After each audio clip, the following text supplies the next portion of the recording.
আপনারা দেখছেন একুশে টেলিভিশন।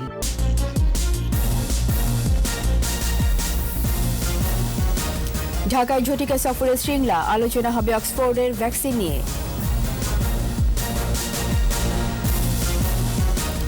নদীর গতিপথ বিবেচনা রেখে ঘরবাড়ি নির্মাণের নির্দেশ প্রধানমন্ত্রীর, একনেকের 7 প্রকল্প অনুমোদন। সিনহা হত্যার ঘটনায় এপিবিএনের 3 সদস্য রিমান্ডে, প্রদীপ লিয়াকত, নন্দুলাল র্যাব হেফাজতে। ঋণ জালিয়াতির মামলায় এসকে সিনহা সহ 11 জনের বিরুদ্ধে সাক্ষ্য গ্রহণ শুরু, পরবর্তী দিন 25 আগস্ট।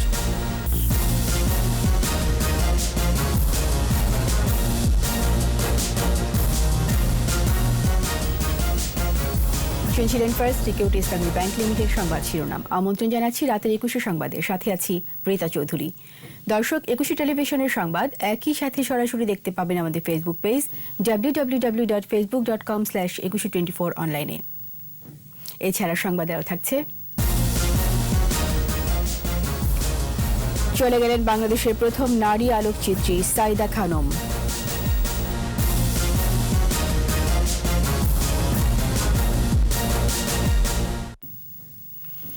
দুদিনে ঝটিকা সফরে বাংলাদেশে এসেছেন ভারতের পররাষ্ট্র সচিব হর্ষবর্ধন শ্রীংলা। সফরে কোভিড-19 সংকট মোকাবেলার বিষয়টি গুরুত্ব পাবে বলে জানা গেছে। দ্বিপাক্ষিক বৈঠকে অক্সফোর্ডে ভ্যাকসিন বাংলাদেশের পাওয়ার বিষয়ে আনুষ্ঠানিক আলোচনা হবে বলে জানিয়েছেন পররাষ্ট্র সচিব মাসুদ বিন মোমেন। রিপোর্টে আরও জানাচ্ছেন মোহাম্মদ নূর নবী। ভারতীয় বিমান বাহিনীর একটি বিশেষ বিমানে মঙ্গলবার কুর্মিটোলা বিমানবন্দরে অবতরণ করেন হর্ষবর্ধন শ্রীংলা। চলতি জানুয়ারিতে পররাষ্ট্র সচিব হিসেবে দায়িত্ব নেবার পর এটি তার দ্বিতীয় সফর। করোনা মহামারী সংকটের মধ্যে এই সফরকে গুরুত্বপূর্ণ মনে করা হচ্ছে, কারণ অক্সফোর্ড বিশ্ববিদ্যালয়ের সহযোগিতায় যৌথভাবে ভারতও করোনা ভাইরাসের টিকা আবিষ্কারের শেষ পর্যায়ে আছে। কি প্রাধান্য পাচ্ছে দুই দেশের দ্বিপাক্ষিক বৈঠকে জানতে চাওয়া হয়েছিল পররাষ্ট্র সচিব মাসুদ বিন মোমেনের কাছে। জানান, অক্সফোর্ডের ভ্যাকসিনে বাংলাদেশের ট্রায়ালের প্রস্তাব আনুষ্ঠানিকভাবে দেওয়া হবে। জানি যে তাদের ওখানে ভ্যাকসিনও ডেভেলপ করছে, সুতরাং we can update each other যে আমরা কোন পর্যায়ে আছি। আমরা অফার করব যে আমাদের এখানেও যদি ট্রায়ালের সুযোগ থাকে, কোম্পানি যারা কাজ করছে তাদের সাথে আমরা লন্ডন মারফত যোগাযোগ করেছি। তো এখন ইন্ডিয়ান বিভিন্ন ভ্যাকসিন প্রডিউসার তারা এটার এই মুহূর্তে ব্যবসায়িক দিকটা হয়তো দেখছে। পাশাপাশি চীন, রাশিয়া, আমেরিকার গবেষণায় এগিয়ে থাকা ভ্যাকসিন পাবার বিষয়ে এই বৈঠকে আলোচনার সম্ভাবনা রয়েছে বলেও জানান তিনি। সেটা চাইনিজদেরটাই হোক বা রাশিয়ানদেরটাই হোক বা আমেরিকানদেরটাই হোক বা অক্সফোর্ডে যেটা বর্তমানে ইন্ডিয়াতে তারা ট্রায়াল দিচ্ছে, এইগুলোর সবগুলো কিভাবে অ্যাক্সেস আমরা পেতে পারি দ্রুত, সেই ব্যাপারে সবার সাথেই আমাদের আলাপ আলোচনা চলছে। তো সেটার পার্ট হিসেবে ওনাদের সাথে আমরা আলাপ করব। সুতরাং আমাদের যেটা সবচেয়ে বেশি সেফ মনে হবে বা সবচেয়ে বেশি ইউজফুল মনে হবে, আমরা সেই দিকেই যাব। সুতরাং সব অপশনই আমাদের জন্য থাকা উচিত। রোহিঙ্গা ইস্যু সমাধানে ভারত কিভাবে সহযোগিতা করবে সেসব হালনাগাদ তথ্য গুরুত্বের সাথে এই বৈঠকে আলোচিত হবে বলেও জানান পররাষ্ট্র সচিব। মিয়ানমারের যে আছে অথরিটিজ আছে, তাদেরকেও তারা বিভিন্নভাবে হেল্প করছে যাতে করে এই রোহিঙ্গা পুনর্বাসন যাতে যথাশীঘ্রই শুরু হতে পারে। মোহাম্মদ নুরুন নবী, একুশে টেলিভিশন, ঢাকা। নদীর গতিপথ বিবেচনায় রেখে এর আশপাশে ঘরবাড়ি নির্মাণের নির্দেশ দিয়েছেন প্রধানমন্ত্রী শেখ হাসিনা। গণভবন থেকে ভিডিও কনফারেন্সে একনেক সভায় যুক্ত হন প্রধানমন্ত্রী। বলেন, সড়ক, সেতু, টোল আদায় সহজ ও দ্রুত করতে হবে। একনেকের সভায় ৩,৪৬১ কোটি ৯৭ লাখ টাকার 7 প্রকল্প অনুমোদন দেওয়া হয়। বিস্তারিত জানাচ্ছেন আকবর হোসেন সুমন। রাজধানীর আগারগাঁওয়ে এনইসি সম্মেলন কক্ষে জাতীয় অর্থনৈতিক পরিষদের নির্বাহী কমিটির সভা। এতে ভিডিও কনফারেন্সের মাধ্যমে গণভবন থেকে যোগ দেন একনেক চেয়ারপারসন ও প্রধানমন্ত্রী শেখ হাসিনা। সভা শেষে ভার্চুয়াল সংবাদ সম্মেলনে বিস্তারিত জানান পরিকল্পনামন্ত্রী। সাম্প্রতিক বন্যায় ক্ষতিগ্রস্ত অঞ্চলের দুর্দশা বিবেচনা করে প্রধানমন্ত্রীর দেওয়া অনুশাসন তুলে ধরেন তিনি। আমরা ফারাক্কা বাঁধ ও অন্যান্য নানা কারণে, জলবায়ু ইত্যাদির কারণে কম পানি যায়, মাঝে মাঝে স্ট্রং ফ্লাড হয়ে যায়, আর সাধারণত কম পানি আসে। সুতরাং এই স্লুইস গেট দরকার তিনি মনে করেন নয়, স্টাডি করার জন্য অর্ডার দিয়েছেন আজকে পানি সম্পদ মন্ত্রণালয়কে, যে আপনারা সার্ভে করেন দেশে কত স্লুইস গেট বানিয়েছেন, কয়টা এখন চলছে বাস্তবে, এবং আর যাতে না করেন এই দিকে পরিষ্কার নির্দেশনা আছে। মহাসড়কের মেরামত ও সংস্কারের ব্যয় তুলতে টোল মুক্ত না করে সহজ করার তাগিদ দেন শেখ হাসিনা। আবহমান কাল থেকে এদিকে ব্যবসা বাণিজ্য চলছিল, আবার ব্যবসা বাণিজ্য এখানে হবে এবং তাদের জন্য বেরোবার পথ স্বাভাবিকভাবে চট্টগ্রাম, তারা ঘুরে কোথায় কলকাতা যাবে। এখানে যদি তারা যাওয়া আসায় তাদের টাকা সেভ হয়, সামান্য কিছু যদি আমাদেরকে আনুপাতিক হারে তারা খরচও করে এর জন্য শুল্ক যেটা হওয়ার কথা, আমি ঠিক আমার সামনে কাগজ নেই, তাদের লাভ আমাদেরও লাভ। গভীর সমুদ্র থেকে মাছ আহরণ প্রকল্পের বিষয়েও জোর দেন প্রধানমন্ত্রী। গভীর সমুদ্রে মাছ ধরার জন্য আমাদের সরকার নানাভাবে অনেককেই উৎসাহিত করেছে। আকবর হোসেন সুমন, 21 টেলিভিশন, ঢাকা। অবসরপ্রাপ্ত মেজর সিনহা হত্যা মামলায় জড়িত সন্দেহে আর্মড পুলিশ ব্যাটালিয়ন এপিবিএন-এ 3 সদস্যের 7 দিন করে রিমান্ড মঞ্জুর করেছেন আদালত। আর রিমান্ডে থাকা ওসি প্রদীপ সহ 3 জনকে জিজ্ঞাসাবাদের জন্য র্যাব হেফাজতে নেওয়া হয়েছে। এদিকে বরখাস্ত ওসি প্রদীপ সহ 28 জনের বিরুদ্ধে আরও একটি হত্যা মামলা দায়ের করা হয়েছে।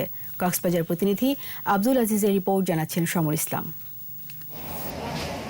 সকালে এপিবিএন-এর 3 সদস্যকে কক্সবাজার সিনিয়র জুডিশিয়াল ম্যাজিস্ট্রেট আদালতে হাজির করে 10 দিনের রিমান্ড আবেদন করে র্যাব। বিচারক তামান্না ফারা শুনানি শেষে প্রত্যেকের 7 দিন করে রিমান্ড মঞ্জুর করেন। কক্সবাজার 14 আর্মড পুলিশ ব্যাটালিয়নের গ্রেফতার হওয়া উপপরিদর্শক শাহজাহান, কনস্টেবল রাজীব ও আবদুল্লাহ গত 31 জুলাই রাতে টেকনাফের শামলাপুর পুলিশ তদন্ত কেন্দ্রে দায়িত্ব পালন করছিলেন।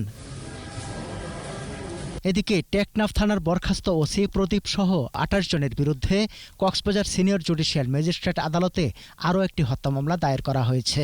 বিকেলে টেকনাফের মৌলভীবাজার এলাকার গুলচেহের বেগম মামলাটি দায়ের করেন।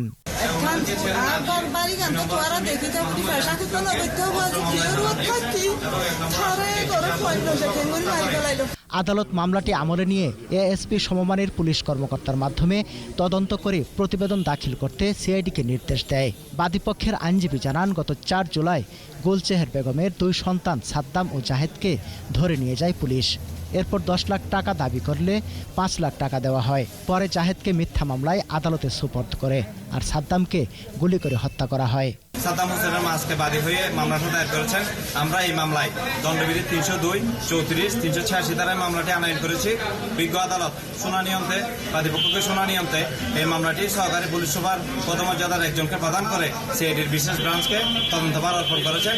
এদিকে সকালে বরখাস্ত ওসি প্রদীপ কুমার দাস, পরিদর্শক লিয়াকত আলী ও নন্দদুলাল রক্ষিতকে জিজ্ঞাসাবাদের জন্য কারাগার থেকে র্যাব হেফাজতে নেওয়া হয়েছে। সমর ইসলাম, 21 টেলিভিশন।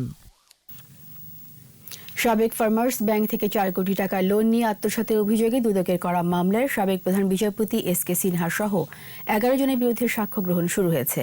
মঙ্গলবার ঢাকার বিশেষ জজ আদালতের বিচারক শেখ নাজমুল আলমের আদালতে সাক্ষী দেন মামলার বাদী দুদকের পরিচালক সৈয়দ ইকবাল হোসেন। মামলার সাবেক ফার্মার্স ব্যাংকের 2 কর্মকর্তা সহ 4 জনকে জামিন দেওয়া হয়েছে। আহমেদ বাবু রিপোর্টে বিস্তারিত। 2019 সালের 10 জুলাই সাবেক ফার্মার্স ব্যাংক থেকে 4 কোটি টাকার ঋণ নিয়ে স্থানান্তর ও আত্মসাতের অভিযোগে সাবেক প্রধান বিচারপতি এস.কে. সিনহা সহ 11 জনের বিরুদ্ধে মামলা করে দুদক। গেল বছরের 4 ডিসেম্বর মামলার অভিযোগপত্র দেওয়া হয়। 5 জানুয়ারি 11 আসামিদের বিরুদ্ধে গ্রেপ্তারি পরোয়ানা জারি করে আদালত। 13 আগস্ট ঢাকার বিশেষ জজ আদালতের বিচারক শেখ নাজমুল আলম সিনহাসহ 11 জনের বিরুদ্ধে অভিযোগ গঠন করেন। মঙ্গলবার ঢাকার বিশেষ জজ শেখ নাজমুল আলমের আদালতে প্রথম সাক্ষী দেন মামলার বাদী দুদক পরিচালক সৈয়দ ইকবাল হোসেন। সাবেক ফার্মার্স ব্যাংকের প্রথম ভাইস প্রেসিডেন্ট স্বপন কুমার রায়, ভাইস প্রেসিডেন্ট মোহাম্মদ লুৎফুল হক, টাঙ্গাইল বাসিন্দা মোহাম্মদ শাহজাহান ও নিরঞ্জন চন্দ্র সাহা আদালতে আত্মসমর্পণ করে জামিন আবেদন করলে আদালত জামিন মঞ্জুর করেন। এই ধরনের বিচার বাংলাদেশে এই প্রথম, যে আইনের ঊর্ধ্বে কেউ নয়, যে যত উচ্চ পজিশনেই থাকুক না কেন অপরাধ করলে তাকে আইনের আওতায় আসতে হবে। মামলার সমস্ত গুণাগুণ সাক্ষী ইত্যাদি বিশ্লেষণ করে লার্নেড কোর্ট সবাইকে জামিন দিয়েছেন সামনে ধার্য তারিখ পর্যন্ত। 25 তারিখে মামলা ডেট দিয়েছে এবং আমরা আস্থা রাখি বিচার ব্যবস্থার উপরে। আমরা আশা করি আমরা বিচার পাবো। এই মামলায় সাবেক প্রধান বিচারপতি এস.কে. সিনহা সহ 4 আসামি পলাতক রয়েছে। 25 আগস্ট পরবর্তী সাক্ষ্য গ্রহণের দিন ধার্য করেছেন আদালত। আহমদ বাবু, 21 টেলিভিশন, ঢাকা। স্বাস্থ্যবিধি মেনে চলুন, সুস্থ থাকুন। বিরতি নিচ্ছি, যখন ফিরছি তখন অন্যান্য খবরের সঙ্গে আরও থাকবে।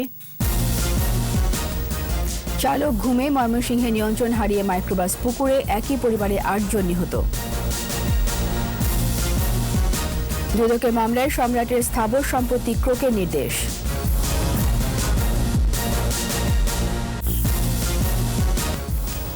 আবার আমন্ত্রণ রাতের 21 সংবাদে।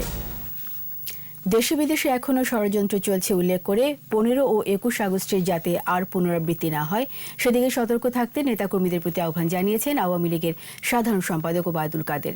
জাতীয় শোক দিবস উপলক্ষে মহিলা আওয়ামী লীগের আলোচনায় সরকারি বাসভবন থেকে ভিডিও কনফারেন্সে যুক্ত হয়ে তিনি এ আহ্বান জানান। খুনিরা তাদের ষড়যন্ত্রের জাল এখনও ছড়িয়ে রেখেছে। দেশে বিদেশে এখনও ষড়যন্ত্র চলছে, তলে তলে প্রস্তুতি নিচ্ছে ষড়যন্ত্রকারীরা। এদেশে রাজনীতি, হত্যা, সন্ত্রাস, ষড়যন্ত্র আর সাম্প্রদায়িকতার বিস্তার তাদের হাত ধরেই এখনও তারা সে অপচর্চা অব্যাহত রেখেছে। 15 আগস্ট হত্যাকাণ্ডের সঙ্গে জিয়াউর রহমানের সম্পৃক্ত করার চেষ্টা রাজনৈতিক উদ্দেশ্য প্রণোদিত বলে অভিযোগ করেছেন বিএনপির মহাসচিব মির্জা ফখরুল ইসলাম আলমগীর। বিকেলে গুলশানে বিএনপি চেয়ারপারসন বেগম খালেদা জিয়ার রাজনৈতিক কার্যালয়ের সংবাদ সম্মেলনে বিএনপি মহাসচিব মির্জা ফখরুল ইসলাম আলমগীর বলেন, 15 আগস্ট হত্যাকাণ্ডের সঙ্গে যারা জড়িত ইতোমধ্যে আদালতে তা নির্ধারিত হয়ে গেছে। এই হত্যাকাণ্ডে জিয়াউর রহমানের কোনো সংশ্লিষ্টতা পাওয়া যায়নি বলেও মন্তব্য করেন বিএনপি মহাসচিব। রাষ্ট্রপতি শেখ মুজিবুর রহমান ও তার পরিবারের সদস্যদের কারা হত্যা করেছে সেটা শেখ হাসিনার দায়ের করা মামলায় ইতিমধ্যে আদালতে নির্ধারিত হয়ে গেছে এবং এই হত্যার জন্য কোথাও জিয়াউর রহমানকে দোষারোপ করার মতো কিছুই পাওয়া যায়নি। ওই মামলায় জিয়াউর রহমান কিংবা তার ঘনিষ্ঠ কাউকে আসামিও করা হয়নি, কিন্তু তাতে আওয়ামী লীগের মন ভরছে না। এখন তারা জিয়াউর রহমান ও বেগম জিয়াকে সম্পৃক্ত করার ষড়যন্ত্র শুরু করেছে। ময়মনসিংহে মাইক্রোবাস নিয়ন্ত্রণ হারিয়ে পুকুরে পড়ে 8 জনের মৃত্যু হয়েছে। নিহতরা সবাই একই পরিবারের, আহত হয়েছে 5 জন। ময়মনসিংহ প্রতিনিধি আতাউর রহমান জুয়েলের রিপোর্ট, জানাচ্ছেন মুশফিকা নাজনীন। ভাগ্নের জানাজায় অংশ নিতে পরিবারের 12 সদস্য নিয়ে ভালুকা থেকে শেরপুরে নালিদাবাড়ি যাচ্ছিলেন শামসুল হক। তাদের বহনকারী মাইক্রোবাসটি ময়মনসিংহ শেরপুর মহাসড়কের ফুলপুরে এলে নিয়ন্ত্রণ হারায়, ছিটকে পড়ে পাশের পুকুরে। আহতরা বলছেন চালক ঘুমিয়ে পড়েছিলেন। এই সময় ঘটনাস্থলে 4 জন নিহত হন। 4 জনকে ফুলপুর উপজেলা স্বাস্থ্য কমপ্লেক্সে আনার পর চিকিৎসক মৃত ঘোষণা করেন। আহতদের হাসপাতালে ভর্তি করা হয়েছে। উনি গাছের একটা কাঁঠাল গাছের সাথে ধাক্কা দিছে জোরে, কাঁঠাল গাছটা ভাঙে আরেকটা গাছের সাথে যায় বাজছে। বাজার পরে গাড়িটা একটা পোল্ট্রি দিছে শূন্যের উপরে, তারপরে পানিতে পড়ছে। আমরা বিরিন্ডার বাজার থেকে নাইনতাবাড়ি যাবার চাইছিলাম। নাইনতাবাড়ি যাওয়ার পর তো এইবারে অ্যাক্সিডেন্ট করছে। সেখান থেকে আমরা 8টি লাশ রিকভারি করতে পারি, আর 4 জনকে হাসপাতালে পাঠাই, 2 জন ওখানে সুস্থ অবস্থায় পাই। পুলিশ জানায় স্থানীয়দের সহায়তায় ফায়ার সার্ভিসের কর্মীরা মৃতদেহ উদ্ধার করে। মুশফিকা নাজনীন, 21 টেলিভিশন। কোভিড-19 দেশে আরও 46 জনের মৃত্যু হয়েছে। এ নিয়ে মোট মৃত্যু 3740 জন। স্বাস্থ্য অধিদপ্তরের ওয়েবসাইটে করোনা সংক্রান্ত তথ্য বলছে, 164তম দিনে দেশে 91টি ল্যাবে 14,630টি নমুনা পরীক্ষায় শনাক্ত হয়েছে 3,200 জন। এ পর্যন্ত করোনা পরীক্ষা হয়েছে 13,78,819 জনের। মোট কোভিড-19 রোগীর সংখ্যা 2,82,344 জন। একদিনে 3,234 জন সহ মোট সুস্থ হয়েছে 1,62,825 জন। ক্যাসিনো কাণ্ডে গ্রেপ্তার যুবলীগের বহিষ্কৃত সভাপতি ইসমাইল হোসেন সম্রাটের স্থাবর সম্পত্তি ক্রোকের নির্দেশ দিয়েছেন আদালত। ঢাকা মহানগর বিশেষ জজ KM কিমরুল কায়েসের আদালতে দুদকের তদন্ত কর্মকর্তা জাহাঙ্গীর আলম সম্রাটের DOHS ও কাকরাইলে 2 ফ্ল্যাট ক্রোকের আবেদন করেন। শুনানি শেষে আদালত এই আদেশ দেন। গত বছরের 12 নভেম্বর দুদক 2,94 লাখ টাকারও বেশি অবৈধ সম্পদ অর্জনের অভিযোগের সম্রাটের বিরুদ্ধে মামলা করে।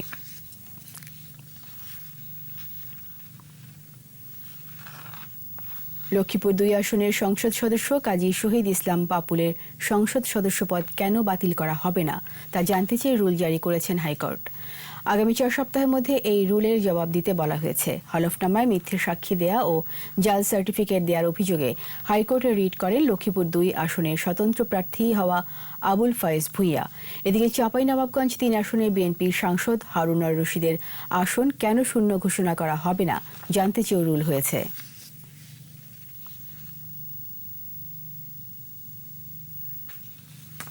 স্বাস্থ্যবিধি মেনে চলুন, সুস্থ থাকুন। নিচ্ছি বিরতি। যখন ফিরছি তখন অন্যান্য খবরের সঙ্গে আরও থাকবে। এশিয়া প্রশান্ত মহাসাগরীয় অঞ্চলে করোনা নতুনভাবে সংক্রমিত হচ্ছে বলছে বিশ্ব স্বাস্থ্য সংস্থা, ছড়াচ্ছে তরুণদের মাধ্যমে। শ্রীলঙ্কা সফর নিয়ে চিন্তিত নয় বিসিবি, 4 দফায় হবে করোনা টেস্ট।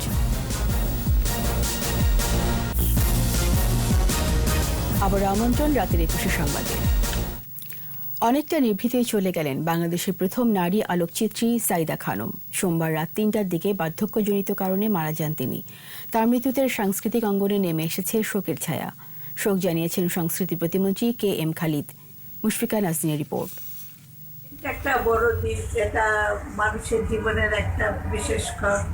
আমি তো এরকম শীতকালে জন্মেছি। 82 বছরের জীবনরেখা পেছনে ফেলে আলোকচিত্রী সাইদা খানমের পরলোকে যাত্রা। যে সময় আলোকচিত্র পেশায় পুরুষের সংখ্যায় হাতে গোনা, সেই সময় সাইদা খানম হাতে তুলে নেন ক্যামেরা।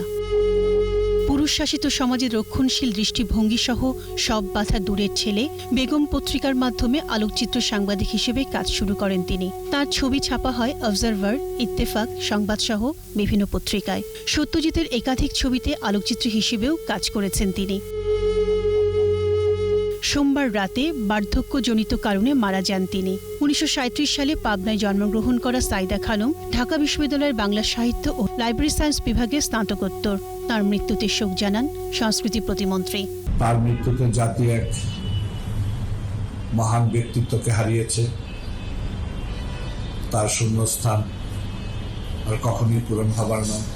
নিভৃতে থাকা সাইদা খানমের তোলা ছবি প্রদর্শিত হয় Bharat, Japan, France, Sweden, Cyprus ও যুক্তরাষ্ট্রে। জাপানি ইউনেস্কো অ্যাওয়ার্ড, বেগম পত্রিকার 50 বছর পূর্তি পুরস্কার, বাংলাদেশ ফটোগ্রাফিক সোসাইটির সম্মানসূচক ফেলো সহ বিভিন্ন স্বীকৃতি পান তিনি। ছবি তোলার পাশাপাশি লেখালেখিও করতেন সাইদা খানম। চলে যাওয়া মানেই মুছে যাওয়া নয়। এদেশের মানুষের মনে তিনি থাকবেন চিরজাগরুক। গুণী এই শিল্পীর প্রতি বিনম্র শ্রদ্ধা। মুশফিকা নাজনীন, 21 টেলিভিশন। এবার প্রবাসীর খবর।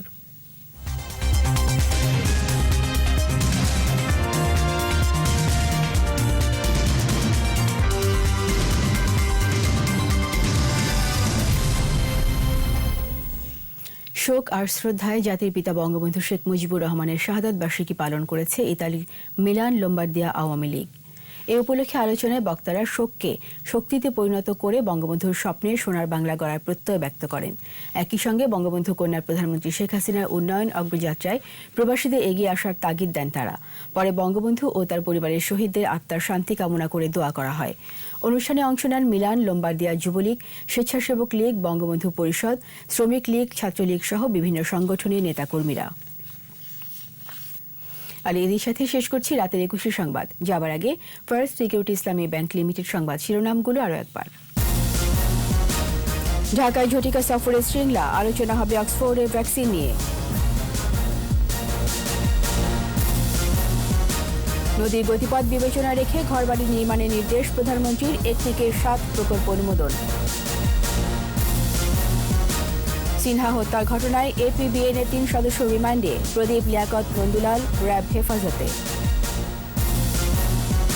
ঋণ জালিয়াতি মামলায় এসকে সিনহা সহ 11 জনের বিরুদ্ধে সাক্ষ্য গ্রহণ শুরু, পরবর্তী দিন 25 আগস্ট।